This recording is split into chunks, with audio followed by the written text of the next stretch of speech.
Hi friends, I hope आप सभी बढ़िया हैं। मैं भी बिल्कुल ठीक ठाक हूँ। लास्ट वीडियो में हमने इस साल के बजट की हाइलाइट्स को डिस्कस किया था और इस वीडियो में हम ये देखेंगे कि बजट की वजह से देश में क्या बड़े बड़े नए चेंजेस आएंगे। तो मेरे साथ इस वीडियो के एंड तक बने रहिए। आइए सबसे पहले हम एक नजर फाइनेंशियल सेक्टर पे डालते हैं कि बजट के आने की वजह से इस सेक्टर पे क्या बड़े चेंजेस आएंगे। फाइनेंशियल सेक्टर में दो मेजर सेटअप्स होने वाले हैं। जो पहला सेटअप है उसे कहा जा रहा है नेशनल फाइनेंशियल इंफॉर्मेशन रजिस्ट्री। ये एक तरीके का डेटाबेस रहेगा जिसमें पूरी कंट्री की जो फाइनेंशियल इंफॉर्मेशन है वो रहेगी। दूसरा सेटअप होगा सेंट्रल डेटा प्रोसेसिंग सेंटर का। इसमें हमारे कंट्री का जितना भी फाइनेंशियल डेटा है उसकी प्रोसेसिंग को फास्ट किया जाएगा। महिला सम्मान बचत पत्र नाम की एक स्कीम भी शुरू की गई है जिसके तहत कोई भी महिला पोस्ट ऑफिस या बैंक में 2 साल के लिए मैक्सिमम 2 लाख रुपए डिपॉजिट कर सकती है और इस पे उन्हें 7.5% इंटरेस्ट मिलेगा। सीनियर सिटीजन सेविंग स्कीम के लिए डिपॉजिट लिमिट 15 लाख से 30 लाख कर दी है और मंथली इनकम अकाउंट स्कीम को 9 लाख कर दिया गया है। अब जो इनकम टैक्स में बड़े बदलाव आए उनके बारे में बात करते हैं। पहले इनकम टैक्स और उससे जो रिलेटेड चीजें थी उनका प्रोसेसिंग टाइम लगभग 3 महीने हुआ करता था,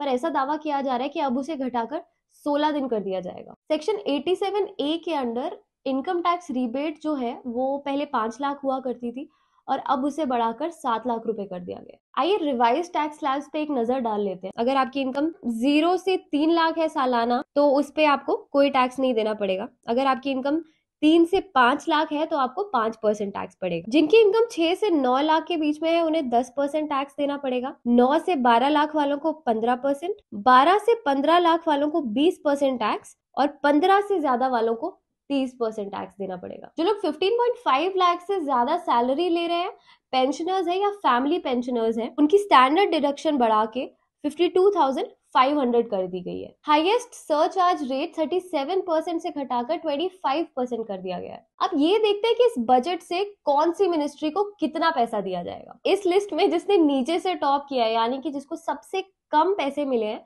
वो है हमारी कम्युनिकेशन मिनिस्ट्री, जिसको मिले हैं सिर्फ 1.23 लाख करोड़ रुपीस। फिर आते हैं हमारे किसान भाई, यानी कि ministry of agriculture and farmer welfare, और इनको मिलता है 1.25 lakh crore rupees. Ministry of rural development को मिले हैं 1.60 lakh crore rupees. Ministry of chemicals and fertilisers को मिलते हैं 1.78 lakh crore rupees. Ministry of home affairs को मिलते हैं 1.96 lakh crore rupees. Ministry of consumer affairs, food and public distribution को मिलते हैं 2.06 lakh crore rupees. Ministry of railways को मिलते हैं 2.41 lakh crore rupees. Ministry of road transport and highways को मिलते हैं 2.70 लाख करोड़ रुपीस। जो इस लिस्ट के टॉपर है, यानी कि जिसको सबसे ज्यादा पैसा मिला है बजट में से, वो मिनिस्ट्री है मिनिस्ट्री ऑफ डिफेंस, जिनको मिलते हैं 5.94 लाख करोड़ रुपीस। आइए अब देखते हैं कि कौन कौन सी स्कीम को कितना कितना पैसा मिलने वाला है। जल जीवन मिशन स्कीम पर पिछले साल लगे थे 60,000 करोड़ रुपए और इस बार 10,000 करोड़ रुपए बढ़ाकर जल जीवन स्कीम पे लगेंगे 70,000 करोड़ रुपए।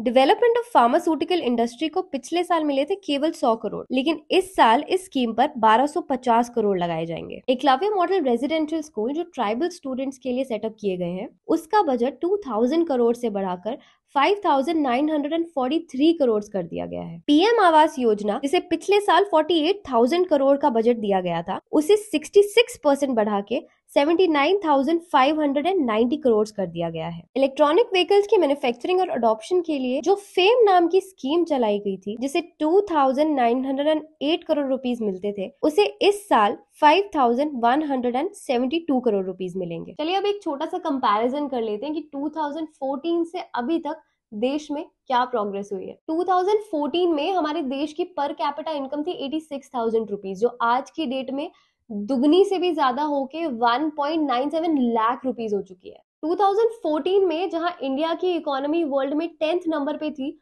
वो आज 5th नंबर पे आ गई है। अगर साफ सफाई की बात की जाए तो स्वच्छ भारत अभियान के अंदर 11.7 करोड़ हाउस होल्ड टॉयलेट्स बनाए गए हैं। उज्ज्वला योजना के तहत देश में 9.6 करोड़ एलपीजी कनेक्शंस लगाए गए हैं। 47.8 करोड़ लोगों के पीएम जनधन बैंक अकाउंट्स खोले गए हैं। 44.6 करोड़ लोगों के पीएम जीवन सुरक्षा बीमा और पीएम जीवन ज्योति योजना के तहत इंश्योरेंस कवर किए गए हैं। पीएम किसान सम्मान निधि के अंडर 11.4 लाख फार्मर्स को 2.2 लाख करोड़ का कैश ट्रांसफर मिला है। हमारी सरकार का एक फेवरेट प्रोजेक्ट है ग्रीन हाइड्रोजन मिशन। जिसे इस साल 19,700 करोड़ का बजट दिया गया है। इसके तहत हर साल 5 million metric tonne production capacity बढ़ाई जाएगी। इसमें टोटल इन्वेस्टमेंट होगी 10,000 crore rupees. Primitive vulnerable tribal group की सोशियो इकोनॉमिक स्टेट सुधारने के लिए पीएमपीवीटीजी यानी कि prime minister primitive vulnerable tribal group mission में 15,000 करोड़ का फंड अगले 3 साल में उपलब्ध करवाया जाएगा। तो ये थी बजट से जुड़ी हुई कुछ बेहद बोरिंग लेकिन काफी इंपॉर्टेंट बातें। आप कमेंट सेक्शन में कमेंट करके हमें बता सकते हैं कि आगे